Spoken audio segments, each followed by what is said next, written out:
Maybe love team na pinagtatambalan ni Riza May Dizon at ni Bimbi, posible nga bang maging aldab sa mga susunod na araw?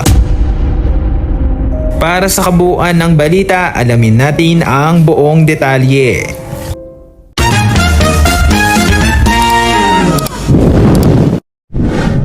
Mabilis na naging hot topic sa social media ang tambalang maybe na Riza May Dizon at Bimbi Aquino Yap matapos ang kanilang nakakakilig na reunion at mga hirit sa noontime show na It Bulaga.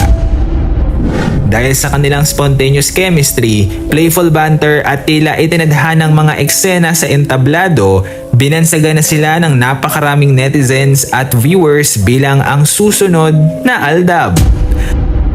Ang pambihirang suporta at pagtangkilik ng publiko sa kanilang tambalan ay muling nagpabalik ng kakaibang sigla at saya sa pangtanghaliang pantelebisyon. Sa kabila nito, nilinaw ng marami na hindi naman ito sinasadyang gawa-gawang love team gaya ng mga karaniwang script. Ang maybe ay bunga lamang ng likas na pagkakaibigan at muling pagtatagpo ng dalawang dating child stars mula sa pelikulang My Little Bossing na pumatok sa mga manonood.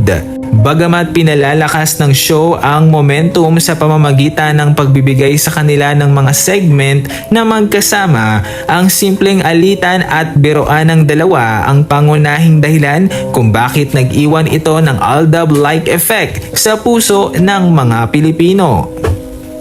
Sa tingin nyo mga Dabbercads, ito na nga ba ang opisyal na simula ng panibagong phenomenon sa It Bulaga o nananatili lang itong nakatutuwang reunion ng dalawang magkaibigan? Comment down below.